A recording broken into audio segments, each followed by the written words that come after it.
warahmatullahi wabarakatuh. Raditu billahi robba wa bil islami dina wa bi Muhammadin nabiyya wa rasulah. Rabbi shrahli sadri wa yassirli amri wahlul 'uqdatam min lisani yafqahu qawli.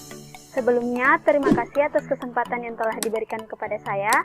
Perkenalkan, nama saya Firdayanti dari kelas Analis A tingkat 2 dengan NIM E1904021, mahasiswi Stikes Pantita Husada Bulukumba. Mempresentasikan sebuah jurnal dengan tema bahan toksik dari makanan.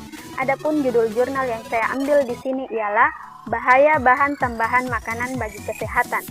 Pertama-tama, di sini kita mengetahui bagaimana itu definisi dari makanan yang sehat. Definisi makanan yang sehat adalah makanan yang tidak mengandung bahan yang dapat merugikan makhluk hidup yang mengkonsumsinya. Bahan tambahan makanan antara lain adalah pewarna, penyedap rasa dan aroma, pemantap, antioksidan, pengawet, pengemulsi, anti gumpal, pemucat, dan pengental. Adapun tujuan pemberian bahan tambahan makanan antara lain adalah untuk mempengaruhi dan menambah cita rasa, warna, tekstur, dan penampilan dari bahan makanan itu sendiri. Selanjutnya, fungsi bahan tambahan pangan, yaitu yang pertama sebagai pengawet pangan dengan cara mencegah pertumbuhan dan aktivitas mikroba perusak pangan atau menahan proses biokimia atau mencegah terjadinya reaksi kimia yang dapat menurunkan mutu pangan. Fungsi yang kedua ialah untuk membuat makanan itu dapat diproduksi secara massal. Yang ketiga, menjadikan pangan lebih baik dan menarik sehingga menambah dan merangsang timbulnya selera makan. Fungsi yang terakhir ialah meningkatkan kualitas pangan dan menghemat biayanya. Kelompok bahan tambahan makanan. Adapun kelompok bahan tambahan makanan ialah yang pertama, bahan pengawet.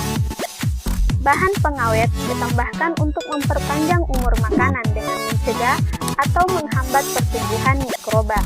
Teknik penambahan bahan pengawet dilakukan dengan cara pencampuran untuk bahan makanan yang terbentuk cairan atau setengah cair, pencelupan untuk bahan makanan yang berbentuk padat, penyemprotan untuk bahan makanan padat dan konsentrasi bahan pengawet yang diperlukan adalah tinggi, pengasapan untuk bahan makanan yang dikeringkan, bahan yang sering digunakan adalah belerang dioksida, dan pelapisan pada pembungkus dengan penambahan atau pelapisan bahan pengawet pada pembungkus makanan. Selanjutnya, jenis-jenis bahan pengawet. Adapun jenis-jenis bahan pengawet itu sendiri ialah asam benzoat, asam propionat, asam sorbat, dan belerang dioksida, serta turunan-turunannya.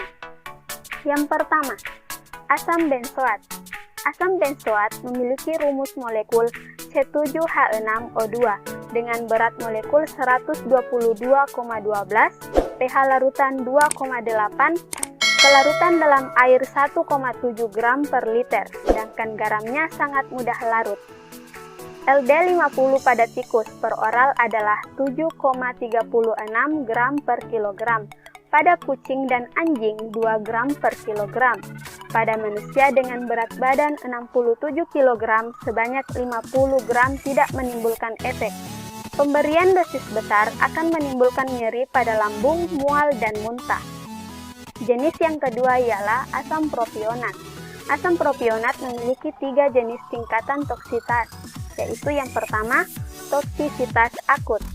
Akan merusak kulit, mata, dan mukosa, terjadi nekrosis pada kulit kelinci pada paparan 10 mg per 24 jam. Toksitas yang kedua ialah toksisitas subkronis. Konsumsi 5% atau setara dengan 5.000 mg per kilogram, berat badan selama 110 hari akan terjadi gangguan pada lambung pada tikus. Paparan pada anjing dengan kadar 3.000, 10.000, dan 30.000 ppm selama 90 hari akan terjadi peningkatan insiden hipoplasia epitel atau terhambatnya perkembangan sel dan peningkatan jumlah nitrit pada urin. Tingkat toksisitas yang ketiga ialah toksisitas kronis. Pada studi terhadap 20 ekor tikus jantan dewasa dengan paparan asam propionat yang berkadar 4% selama 2 tahun akan terjadi hipoplasia dan tukak pada lambung. Selanjutnya, asam sorbat. Asam sorbat memiliki rumus molekul C6H8O2 dengan berat molekul 112,12. Asam sorbat mudah larut dalam air dalam bentuk garamnya yaitu kalium sorbat dan kalsium sorbat. LD50 per olar pada tikus sebesar 7,300 mg per kilogram, sedangkan mencit sebesar 3,200 mg per kilogram. Jenis yang selanjutnya ialah belerang dioksida. Gas SO2 bersifat tidak berwarna dengan bau yang khas. Rumus molekulnya SO2 dan berat molekulnya sebanyak 64,07. Kelarutannya adalah 36 dalam 12 bagian air. Efek merugikan berupa hambatan terhadap pernafasan yang akan berakibat fatal apabila terjadi edema atau kelebihan akumulasi cairan di dalam tubuh jaringan sehingga menyebabkan pembengkakan paru, edema glottis atau celah pita suara, dan spasma atau tegangan otot, laring atau organ suara. Selanjutnya ada tabel mengenai jenis bahan pengawet dan batas maksimum yang diizinkan, yaitu yang pertama asam benzoat, yang kedua asam propionat, asam sorbat, dan belerang dioksida yang terdapat pada jenis bahan makanan yang berbeda-beda dan memiliki batas maksimum penggunaan yang berbeda-beda pula dapat kita lihat pada tabel tersebut.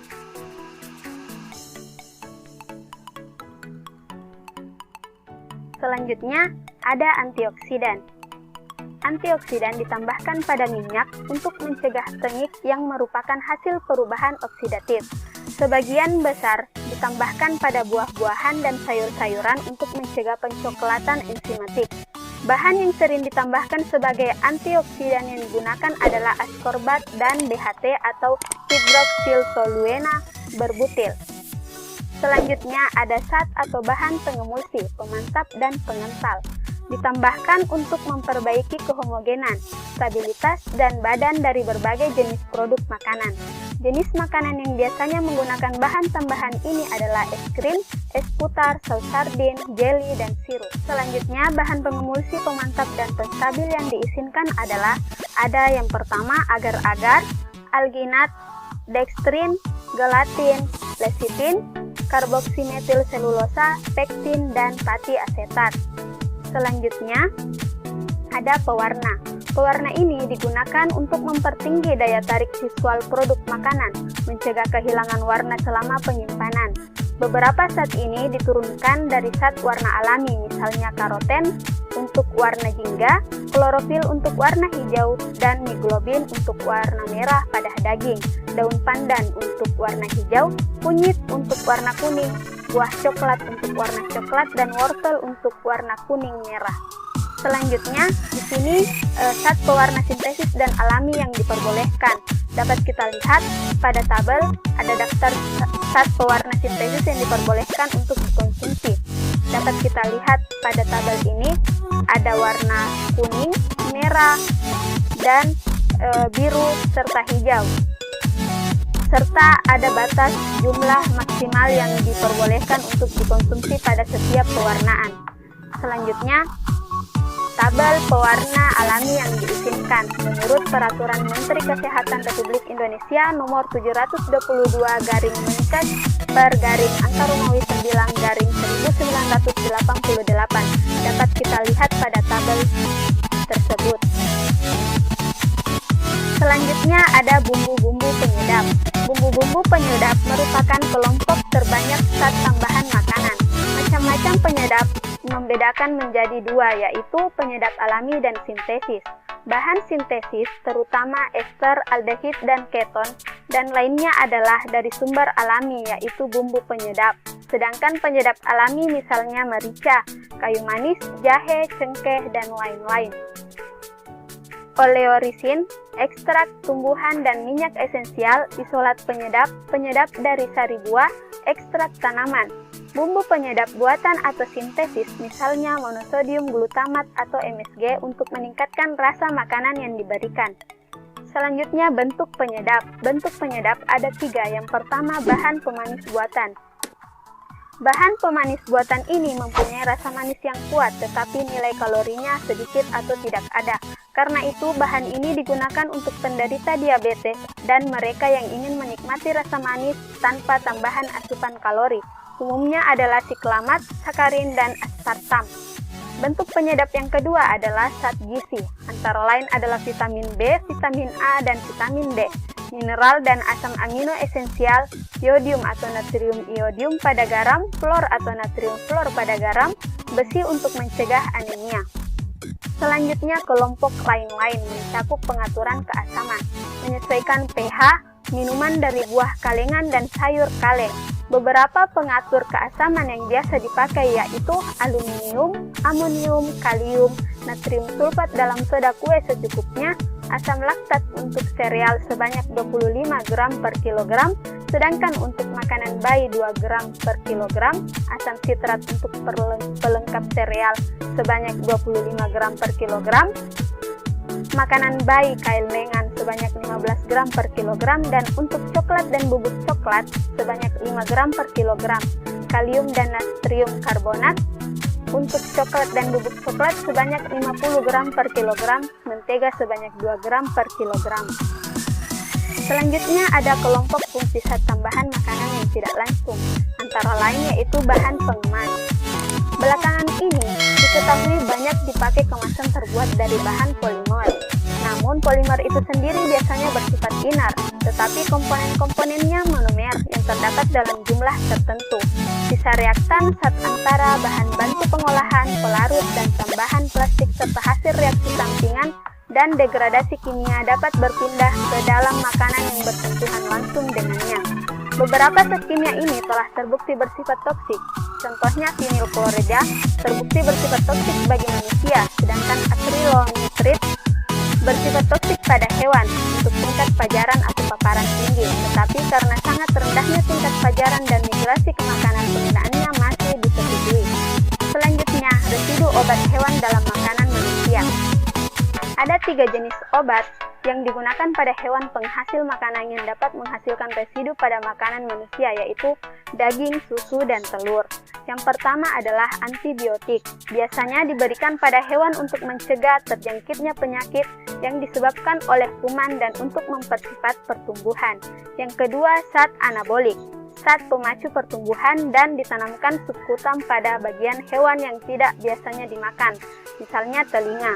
Zat yang ketiga ialah zat anabolik yang masih digunakan terbagi atas zat endogen, mencakup estradiol, progesteron, testosteron, dan eksogen yang mencakup trenbolon, asetat, dan seranol. Zat anabolik endogen dianggap sama dengan hormon endogen. Selanjutnya ada zat tambahan yang penting yang ditinjau dari segi toksikologinya. Yang pertama ada karsinogenik. Contohnya, keamanan sakarin telah diragukan karena adanya laporan mengenai karsinogenisitasnya.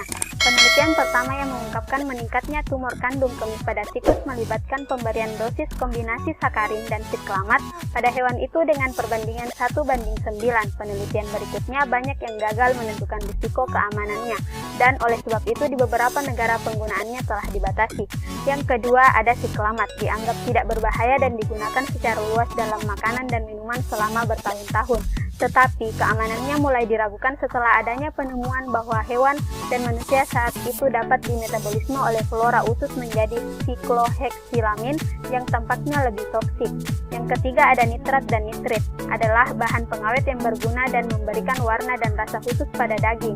Tetapi zat ini dapat bergabung dengan amin tertentu membentuk berbagai jenis nitrosamin yang kebanyakan bersifat karsinogenetik akut.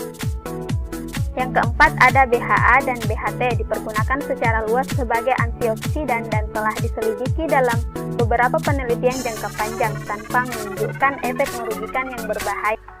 Selanjutnya adalah zat-zat tambahan makanan penyebab hipersensitivitas, yaitu ada tetrasin. Tetrasin adalah zat pewarna kuning yang dipergunakan secara luas dalam berbagai makanan olahan, telah diketahui dapat menginduksi reaksi alergi. Yang kedua ada sulfur dioksida dan zat kimia yang berhubungan, misalnya disulfid dan metabisulfid.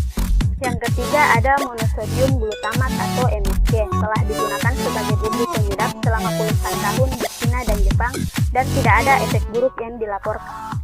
Itulah tadi hasil presentasi yang dapat saya sampaikan, kurang lebihnya mohon dimaafkan. Saya akhiri dengan ucapan wabillahi taufiq wal hidayah. Wassalamualaikum warahmatullahi wabarakatuh.